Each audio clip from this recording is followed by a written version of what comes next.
Hello everyone, कैसे हो आप सब। I hope you all are doing well. So आज की वीडियो में हम blood supply of brain cover करने वाले हैं। ये टॉपिक बहुत ही ज़्यादा इंपॉर्टेंट है। ऑल्सो एक चैप्टर होता है which is called a stroke. एक स्ट्रोक का थ्योरी चैप्टर होता है, तो अगर आपको उसको अच्छे से समझना है ना तो ब्लड सप्लाई ऑफ ब्रेन अच्छे से समझ लो। अगर ब्लड सप्लाई ऑफ ब्रेन आ गया ना तो वो चैप्टर तो चुटकियों में आपको समझ में आ जाएगा।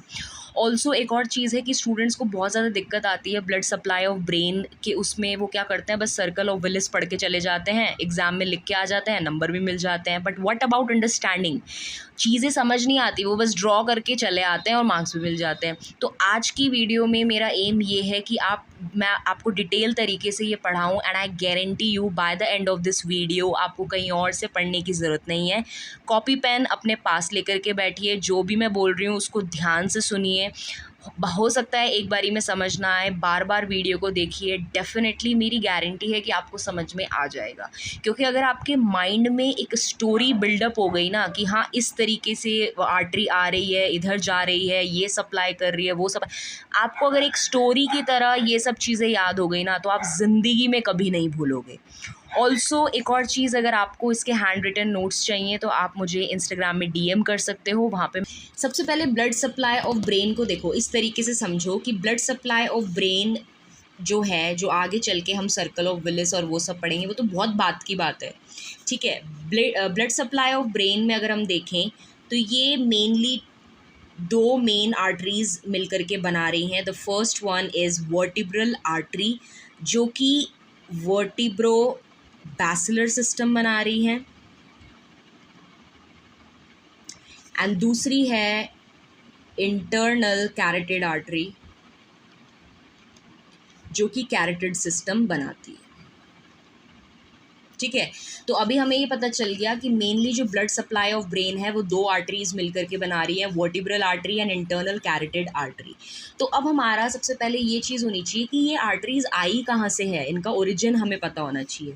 सो यहाँ पे देखो, अगर मैं इस तरीके से हार्ट का डायग्राम बनाऊँ, ठीक है, ignore my diagram, it is looking like butterfly, but इस तरीके से आप इमेजिन करो कि ये आपका हार्ट है, ठीक है। This is your right side and this is your left side. समझ में आया? ये हमारे एट्रियम्स हो गए एंड ये हमारे क्या हो गए, वेंट्रिकल्स, और ये पूरा हार्ट है यानी कि दिल, ठीक है। अब होता क्या है कि हमें पता है कि अयोटा इस तरीके से निकल के आती है, और अयोटा जो है वो हमारी पूरी बॉडी को ऑक्सीजनेटेड ब्लड सप्लाई करती है। तो अयोटा क्या होती है, इस तरीके से आती है और इस तरीके से असेंडिंग, और फिर ये नीचे डिसेंडिंग अयोटा होती है, ठीक है ना। This is ascending iota, this is descending iota, और ये जो बन रही है इसको हम बोलते हैं आर्च ऑफ अयोटा। क्या बोलते हैं, एक आर्च सी बन रही है ना, तो इसको हम बोलेंगे आर्च ऑफ अयोटा। तो क्या होता है कि यही जो आर्च ऑफ अयोटा है ना, आपको इस तरीके से समझना है कि ये इस तरीके से 3 ब्रांचेस दे रही है। कितना, 1 ब्रांच ये, 2 ब्रांच ये, 3 ब्रांच ये, और इसकी भी आप 2 ब्रांच और निकाल दो। समझ में आया इतना? तो थ्योरी पोर्शन से अगर समझें तो इसको कैसे लिखना है कि आर्च ऑफ अयोटा जो है gives 3 branches. Arch of iota जो है वो 3 ब्रांचेस दे रही है। सबसे पहली ब्रांच का नाम, ये जो ब्रांच है, सबसे पहली ब्रांच का नाम है ब्रैकियोसेफेलिक। दूसरी वाली ये जो ब्रांच निकल रही है इसका नाम है left common carotid artery, and तीसरे वाली ये निकल रही है इसका नाम है लेफ्ट सबक्लेवियन आर्टरी। मैंने क्या बोला कि हार्ट है, हमें पता है आर्च ऑफ अयोटा होता है जो कि ऐसे जाकर के पूरी बॉडी को सप्लाई कर रहा है। तो ये जो आर्च ऑफ अयोटा है इसकी 3 ब्रांचेस होती हैं। पहले को नाम दे दिया ब्रैकियोसेफेलिक, दूसरे को नाम दे दिया लेफ्ट कॉमन कैरोटिड आर्टरी, तीसरे को नाम दे दिया लेफ्ट सबक्लेवियन आर्टरी। इतना समझ में आया? इसमें तो कोई नहीं है। बाकी हमने बोला कि ये जो ब्रैकियोसेफेलिक आर्टरी है ये भी आगे जाके 2 में डिवाइड हो जा रही है, तो ये भी आगे जाके 2 में डिवाइड हो जा रही है। पहली वाली को हम बोलेंगे राइट सबक्लेवियन आर्टरी, और दूसरी वाले को बोलेंगे राइट कॉमन कैरोटिड आर्टरी। यहाँ तक कोई दिक्कत नहीं। तो हमने जो बोला कि एक तो कैरोटिड सिस्टम बन रहा है, तो आप ये बोलोगे कि चलो कैरोटिड तो आ गया, यहाँ पे राइट कॉमन कैरोटिड आ गई, यहाँ पे लेफ्ट कॉमन कैरोटिड आ गई।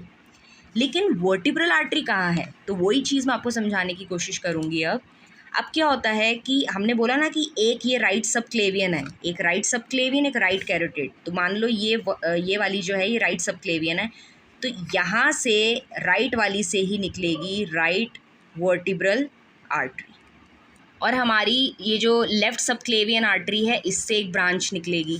ये है ना लेफ़्ट सबक्लेवियन आर्टरी, तो इससे एक ब्रांच निकल गई जो कि लेफ़्ट वर्टिब्रल आर्टरी होगी।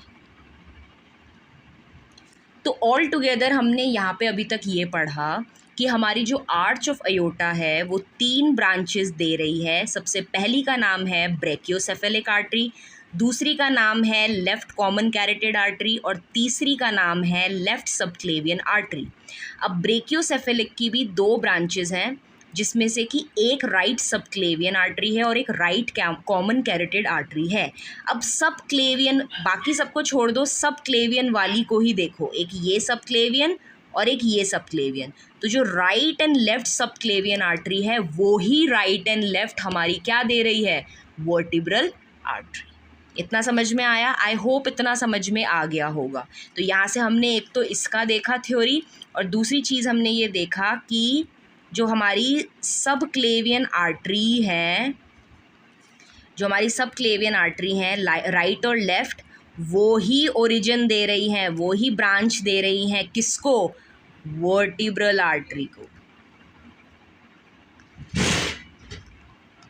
Right and left, right and left, ठीक है। तो समझ में आ गया कि मेन जो 2 आर्टरीज़ हैं वो आ कहाँ से रही है। सर्कल ऑफ विलिस तो बहुत दूर की बात है, पहले तो यही पता हो कि ये दोनों कहाँ से आ रही है। तो अब आप कभी नहीं भूलोगे, आपके माइंड में एक पिक्चर बन जाएगी कि अच्छा आर्च ऑफ अयोटा है। ये पूरा तामझाम नहीं भी याद रखोगे तो एटलीस्ट एक आइडिया रहेगा कि आर्च ऑफ अयोटा से ही हमारी कहीं ना कहीं right and left vertebral artery और जो इंटरनल कैरोटिड आर्टरी हैं राइट एंड लेफ्ट वो निकल रही है। समझ में आ गया? अब होता क्या है कि हार्ट से ये इस तरीके से निकल गई, ठीक है। मान लो इसकी बात करते हैं, मान लो ये राइट वर्टिब्रल आर्टरी निकल गई और इधर से ये लेफ़्ट वर्टिब्रल आर्टरी निकल गई, ठीक है।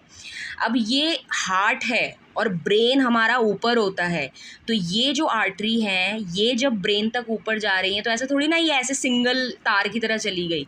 अब ये हार्ट और ब्रेन के बीच में भी एक पूरा सिस्टम बना करके चलती है, तो उसी को ही बोलते हैं वर्टिब्रोबैसिलर सिस्टम, जो कि वर्टिब्रल आर्टरी बनाती है और कैरोटिड आर्टरी बनाती है, कैरोटिड सिस्टम बनता है। कैरोटिड सिस्टम जो है वो बनता है इंटरनल कैरोटिड आर्टरी और एक्सटर्नल कैरोटिड आर्टरी से। तो अब वही सिस्टम्स को हम पढ़ेंगे, ठीक है ना। आ गई आपको बात समझ में? अभी हम हार्ट पे हैं, हमें ब्रेन तक जाना है और ये पूरा सिस्टम बनाते हुए ब्रेन तक जाएंगी, क्योंकि हम क्या पढ़ रहे हैं, ब्रेन की ब्लड सप्लाई। और सर्कल ऑफ विलिस में क्या होता है वो बस एक डायग्राम बना के दे देते हैं और बोलते हैं ये ब्रांचेज हैं इसको सप्लाई कर रही हैं, जिसकी वजह से स्टूडेंट्स को समझ में नहीं आता। तो यहाँ तक समझ में आ गया। ऑल्सो आपको ये याद रखना है कि हमारी जो वर्टिब्रल आर्टरीज़ होती हैं और जो मेजर आर्टरीज़ जो होती हैं और भी, वो सारी की सारी कहाँ पे लाई करती हैं, तो वो लाई करती हैं सब एरेक्नॉइड स्पेस में, सब एरेक्नॉइड स्पेस में रहती हैं और स्विम करती हैं CSF में, किस में, सेरिब्रोवास्कुलर फ्लूइड में।